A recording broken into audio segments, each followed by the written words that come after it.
আসসালামু আলাইকুম, welcome to SMLED TV servicing point. আশা করি আপনারা সকলেই ভালো আছেন। তো আজকে আমরা আরেকটা কাজ আপনাদেরকে দেখানোর চেষ্টা করব। এটা হচ্ছে আমার সামনে দেখতে পাচ্ছেন একটা হামিম গ্রুপের টিভি আছে।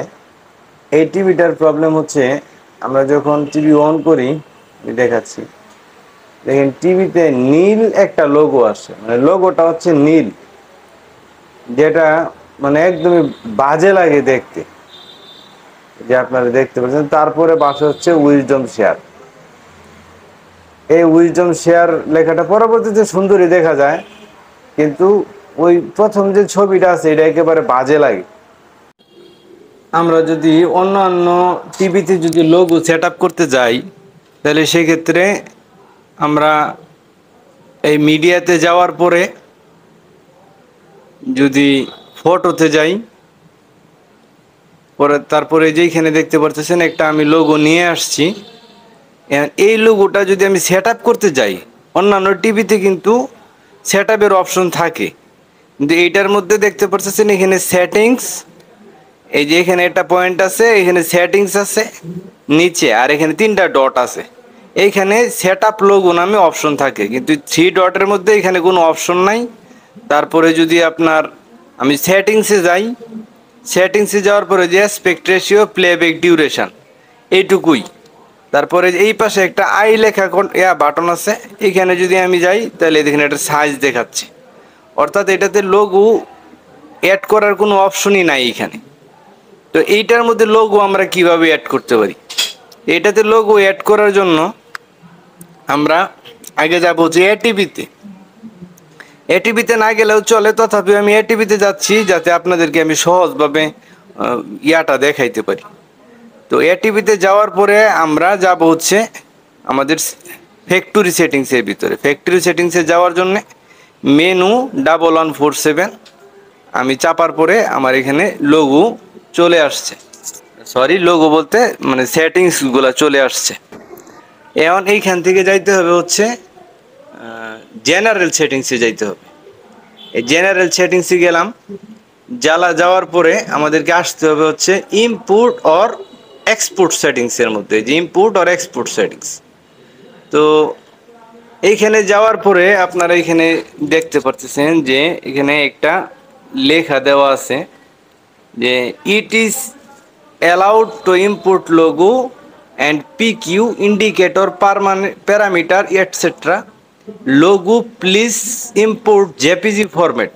তা আমাদেরকে লোগোটা কি করতে হবে, জেপিজি ফরম্যাটে রাখতে হবে, এবং এটার সাইজ হবে 1920 1080, নো মোর দেন 300 কিবি, অর্থাৎ 300 কিলোবাইটের বেশি হওয়া যাবে না, এইটা এখানে বলতেছে। তো আমরা বাইট 300 কিলোবাইটের চাইতে কম আছে, বেশি না।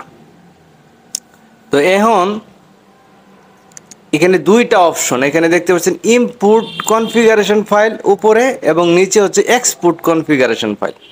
তো আমরা প্রথমে এটাকে এক্সপোর্ট কনফিগারেশন ফাইলের মধ্যে আমাদেরকে আগে এক্সপোর্ট করে নিতে হবে। এক্সপোর্ট করার পরে যে কাজটা করতে হবে আমি আপনাদেরকে স্টেপ বাই স্টেপ দেখাচ্ছি। এটা এক্সপোর্ট হওয়ার পরে সাকসেস লেখা আসবে, দেখেন ওই যে এক্সপোর্ট কনফিগারেশন ফাইলের জায়গায় কিন্তু সাকসেস লেখা চলে আসছে। এখন আমরা এখান থেকে বেরিয়ে পড়ব, আমরা যাব হচ্ছে সরাসরি একদম মেইন ফাইলে।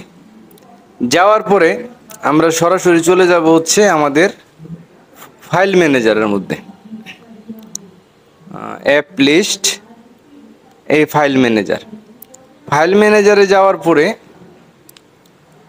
এইখানে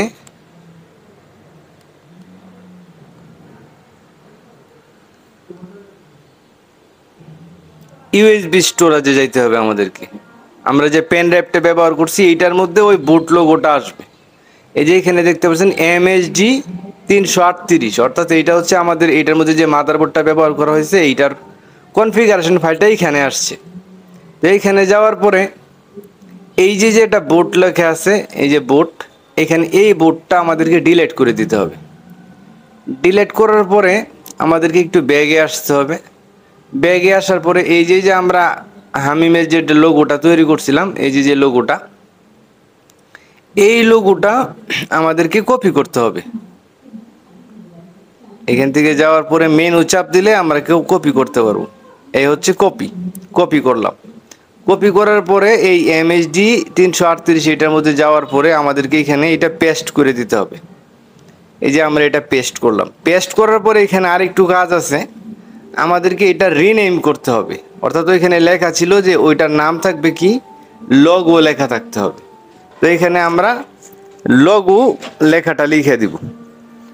এইটার জন্য একেবারে কোনো নাম্বার কোনো কিছু রাখা যাবে না, জাস্ট জেপিজি ফরম্যাট পর্যন্তই লেখা থাকবে, আদারওয়াইজ অন্য কোনো কিছু লেখা যাবে না। এখানে লিখতে হবে হচ্ছে লগো লেখার পরে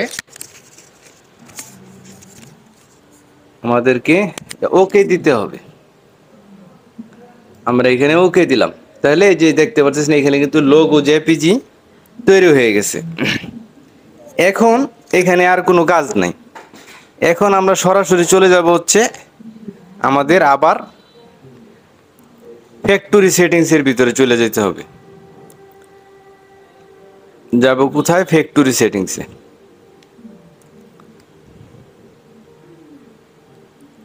মেনু 1147, এই যে এখানে লেখা চলে আসছে। এখন আমরা আবার যাইতে হবে হচ্ছে জেনারেল সেটিংসের মধ্যে। এ হচ্ছে জেনারেল সেটিংস। তারপরে যাব হচ্ছে ওই ইম্পোর্ট এক্সপোর্ট, ওই আগের জায়গায়। তাহলে আমরা আগে কি করছিলাম, আগে করছিলাম হচ্ছে এক্সপোর্ট কনফিগারেশন। এখন আমরা যেহেতু ফাইল ওইখানে রাইখে আসছি, তো এখন আমাদের কি করতে হবে, ইম্পোর্ট কনফিগারেশন। তো আমরা এটা ইনপুট দিচ্ছি, আগের যে আমরা যে ফাইলটা রাখছি এটা ইম্পোর্ট করব। এখন ইম্পোর্ট নিচ্ছে, ইম্পোর্ট এই যে সাকসেস, অর্থাৎ ইম্পোর্ট কমপ্লিট হয়ে গেছে। এখন আমরা এখান থেকে বেরিয়ে আসি। বেরিয়ে আসার পরে আমাদের কাজ টোটালি কমপ্লিট। এখন যদি আমরা টিভিটা অন করি, অফ করার পরে যদি অন করি, তাহলে আপনারা ওই যে লোগোটা আমরা দিয়েছিলাম ওই লোগোটা চলে আসবে। আমরা অফ করলাম টিভিটা। এখন যদি আমরা টিভিটা আবার অন করি, এই দেখেন এখন কিন্তু যে Hamim smart TV aiming better service, আমরা যে লোগোটা দিয়েছিলাম এই লোগোটা কিন্তু এখন দেখেন কত সুন্দর দেখা যাচ্ছে। এই হামিম লেখাটা আসছে কত সুন্দর, লাল একটা পর্দা, তারপরে উইজডম শেয়ার লেখাটা আসছে। মানে জিনিসটা কিন্তু এখন আগে যে একটা অগোছালো ছিল, এখন কিন্তু অগোছালো ভাবটা নাই। মানে এটা একটা সুন্দর একটা পরিবেশ দাঁড়াইছে। তো আমরা চাই যে কাস্টমার ভালো একটা বেটার সার্ভিস পাক, এই হচ্ছে আমাদের আশা ভরসা। যাই হোক, আপনারা দেখলেন কিভাবে কাজটা করা হলো। আপনার এই সিস্টেমে ইচ্ছা করলে কাজ করতে পারেন। তো আমাদের এই ভিডিওগুলো যদি আপনাদের ভালো লাগে বা আপনাদের কাজে লাগে, তাহলে অবশ্যই চ্যানেলটি সাবস্ক্রাইব করে রাখবেন, প্লাস একটা লাইক দিবেন। আর আপনারা যদি নতুন অন্য যে প্রবলেমগুলো আমরা ফেস করি এই ব্যাপারে যদি কোনো ভিডিও চান, কোন বিষয়ে আমাকে ভিডিও তৈরি করতে হবে আপনারা কমেন্ট করে জানায়েন, তাহলে আমি ওই ব্যাপারে ভিডিও তৈরি করার চেষ্টা করব। তো সকলেই ভালো থাকবেন, সকলের প্রতি শুভকামনা, সকলের সুস্থ থাকুন। তো আজকের এই ভিডিওতে এই পর্যন্তই। খুদা হাফেজ।